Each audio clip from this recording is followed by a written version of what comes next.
Ladies and gentlemen, this next podcast will be scheduled for one fall with a 15-minute time limit, hailing from Brooklyn, New York, Nicholas Jason Lopez.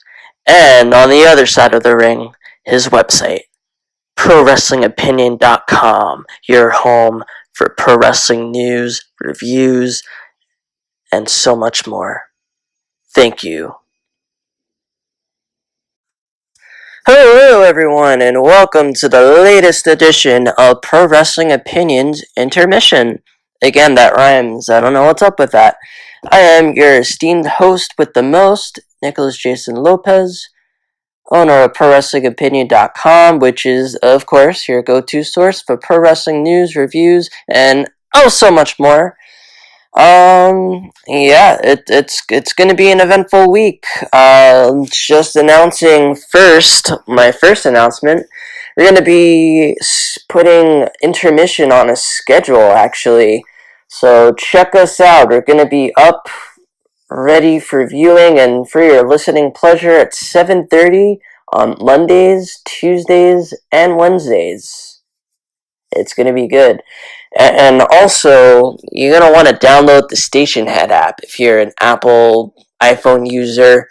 It's exclusive to the Apple Store right now, but check it out. I'm going to be hosting an exclusive pro wrestling talk show called Pro Wrestling Banter, where I'm going to be breaking down the latest episode of Raw, soon to air. So feel free to, if you're hearing this right now, download it, check it out. It's going to be a hoop nanny. Alright. Breaking down the latest in pro wrestling news. I'm going to be just scrolling on my phone here, and it's going to be fun. It's been an eventful Monday. I know that one is for sure. Big Raw tonight. It's going to be Ric Flair's, I believe his birthday celebration. They're saying, Sting is supposedly backstage. I'm wondering if the Undertaker's somehow going to show up, because we're pretty close to WrestleMania, so we have to get one Taker appearance in there, or maybe even Shawn Michaels. I mean, the guy retired him, so I wouldn't be shocked if that happened. First post I'm seeing is a comparison of Sunny 1996 to current day Greg the Hammer Valentine, who always has the most luscious hair on the planet. And that's a little laughable at itself. The Ringside Roster Wrestling News and Rumors, and this is exactly where I heard this from. And I quote, Sting is backstage at Raw, likely for Ric Flair's birthday celebration. Although the Stinger has been on the WWE Network, this is the first time. Would you shut up? I'm reading Pro Wrestling News. Sorry, a car outside my apartment got really rowdy, so I had to put them in their place. Now, before I was rudely interrupted, although the Stinger has been on the WWE Network, this is the first time that he is doing a live WWE television appearance since his 2016 WWE Hall of Fame induction. And that is very true. It has been 3 years since Sting has showed up. It doesn't feel like 3 years. Of course, he had a lot of appearances in 2015. And that was just because he was actually fighting for the championship. Seth Rollins, I think it was Battleground 2015 they fought at. Or it might have been Night of Champions. I'm thinking about it. It was Night of Champions 2015. Where his in-ring career unfortunately ended. I believe it might have been the Buckle Bomb that did it. I'd have to double check. I haven't seen that match in 4 years. Not a classic by any means, but it's on the network, so check it out. Ringside Roster, Wrestling News and Rumors. Another post is that Batista and The Rock are said to be set to appear for Raw tonight and Ric Flair's birthday celebration. Again, if we already got 2 more names added to that, so it's gonna be a big night. Alright. Another post from We Love Pro Wrestling shows Cactus Jack hitting Chainsaw Charlie Yes, I will call him Chainsaw Jolly because that is the picture being used. Useless wrestling knowledge being hit over the head of anybody ever. And I'm very guilty of this. Very, very guilty. Useless wrestling knowledge. Let's see. Did you know that my first ever Ring of Honor show was at our best, March 13th, 2004, at the Rexplex in Elizabeth, New Jersey? There you go, dropping some useless wrestling knowledge on you. Who does it better? Some more ramblings happening. Apparently, Nick Miller is the newest Chaos member. Which, once you're out of WWE, I guess you're out, you're out of the picture. But it's funny how he just shows up elsewhere. But that's all I'll have to say about that. Another post, there are now plans for the Shield to return at Fastlane to some degree. This could mean any number of things and doesn't necessarily mean that Reigns will be competing, but a return is in the works right now. I'm guessing WWE really backtracked with the Dean Ambrose heel turn. Kind of realized that it would only be enough to get maybe a 2-month program out of Rollins and Ambrose. And it's not like we haven't seen them fight before, albeit Rollins was a heel and Ambrose was the face. This was kind of the vice versa thing.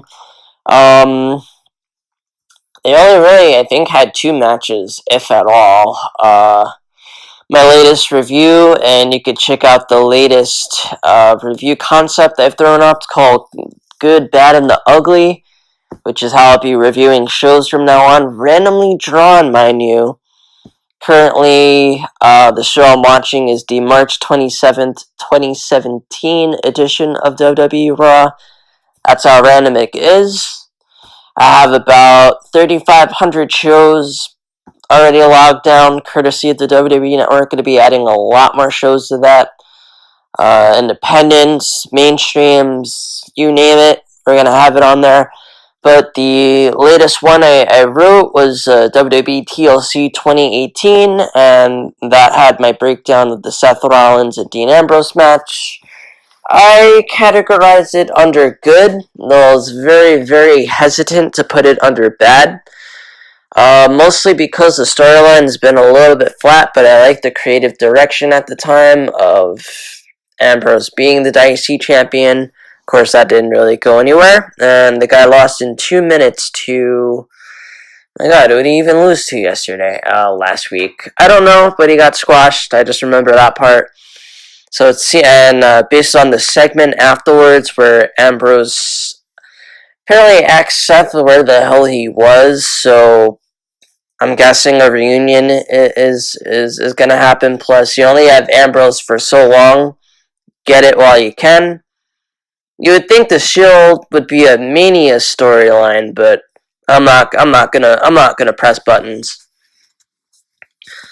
Wheeler Pro Wrestling posting, Impact Wrestling admits to deleting GFW master tapes. Well, I think there are only 4 shows, so that, I guess, and Cody was a champion, if I remember, so sadly, for the 4 people who want to seek that show out, you're out of luck.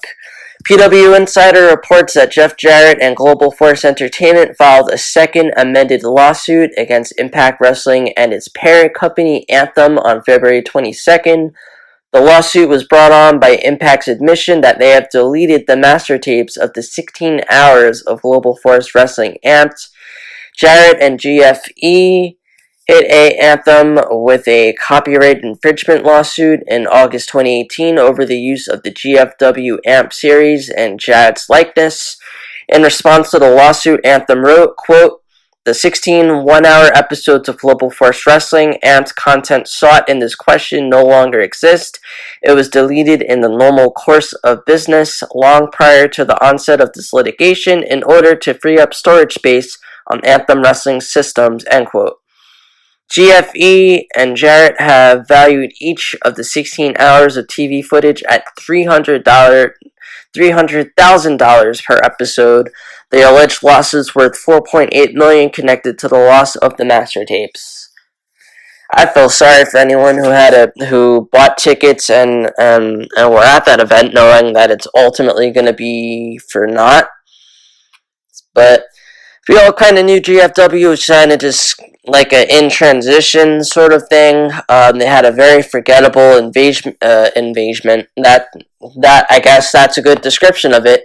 Invasion angle in TNA in 2015 to the memory of exactly maybe 3 people.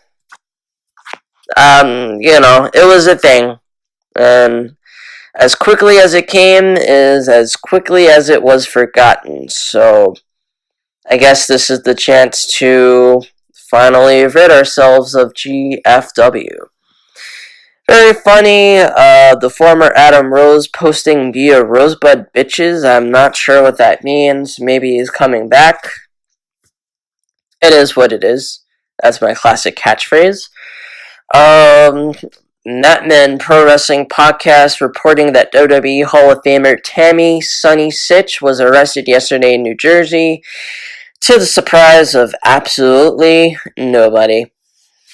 Still, real after party posting who do you think will interrupt Roman Reigns tonight? We get the choice of Baron Corbin, Brock Lesnar, Bobby Lashley, Lars Sullivan, Drew McIntyre, or Nia Jax. I'm personally voting Nia Jax. That would be very interesting.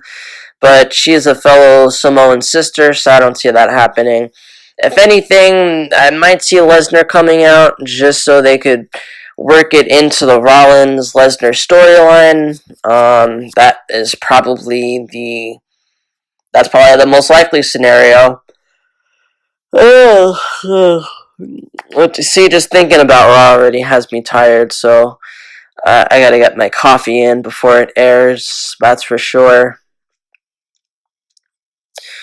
Keep scrolling. What? Keep scrolling. Oh. Alright, Ryan Clark, my boy Ryan Clark, posting Friday at 3 p.m. Does anybody else think Cody Rhodes, the Young Bucks, and Kenny Omega are all texting right now or on the phone with each other saying it's Black Friday in WWE? Let's go. And yeah, let me finish this post and then I'll give my 2 cents on it. And while the WWE marks may say it's not big talent being released, it's exactly what AEW is looking for. These are the guys they want. The young, for most part, athletic, eccentric guys that they could build around and push. Dillinger's Perfect 10 gimmick was over huge in NXT, that it was. Tommy was over huge in NXT, that he definitely was. TJP is a hell of a talent, and so forth. And yeah, here's my 2 cents. That they sound exactly like the kind of guys they would want to get. Arn Anderson could even be an agent. I wouldn't be shocked if they pull him in.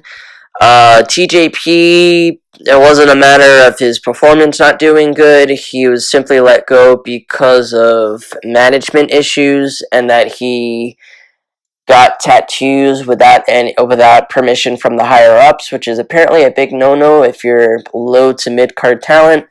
He alleges that he got permission 6 months ago and the boss complimented them and thought they were cool as recent as last Tuesday, so I'm up in the air about that one. He was the 2016 Cruiserweight Classic winner, so that's a big let go. But he's kind of been stuck in the Cruiserweight bubble, not really much happening there, so there's only so much he could do on 205. I think he's going to be hugely sought after. I wouldn't be shocked if he shows up in AEW. He'd probably be the top one.